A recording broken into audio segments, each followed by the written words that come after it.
दिसना तिथं दिसना शोधू कुठं शोधू कुठं शोधू कुठं. विषय काय आहे मित्रांनो, तुम्ही हा व्हिडिओ बघितलाच असेल की गाणं वगैरे लावलंय पण कोणीतरी इंस्टा वगैरे व्हिडिओ बनवलाय, इथं दिसना तिथं दिसना. म्हणजे पुणेकरांना किती काळजी आहे तुमच्याबद्दल. म्हणजे त्यांना आता हे व्हायला लागले, ही कुठे गेली मला कळलं ना, मी काय करू आता, या पटकन. म्हणजे हे सायरा वैरा झालं यांना सुचना. गच्च पुणे आमचं आता हे दिसायला लागले, त्यांना मोकळं मोकळं दिसायला लागले. किती काळजी आहे म्हणून ते व्हिडिओ बनवतात, इथं दिसना तिथं दिसना. डायरेक्ट या आणि यांच्या घरात घुसा.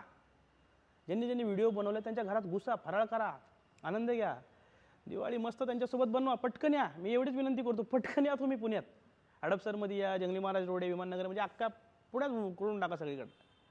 असं विचार एवढे तुमच्यासाठी पाट्या वगैरे बनवतात, या पटकन या. आणि जे जे म्हणलेत ना परत येऊ नका जावा, त्यांच्यासाठी तर मुद्दा म्हणून या. म्हणजे यांनाच बाहेरचे चालतील, परप्रांतीय चालतील, पण आपल्या लोकांच्या विरोधात पाट्या बनवायच्या येऊ नका म्हणून, त्यांच्यासाठी खास करून या. ते मुद्दामून पाट्या लावतात, तुम्हाला कळत नाही. कारण परत येऊ नका म्हणजे आठवण, काळजीपोटी बोलतात ते, त्यासाठी या. सरकारमध्ये त्यांनी ती पाटी लावली आहे, पण या तुम्ही नक्की. हां, लवकर या, वाट पाहतोय आम्ही.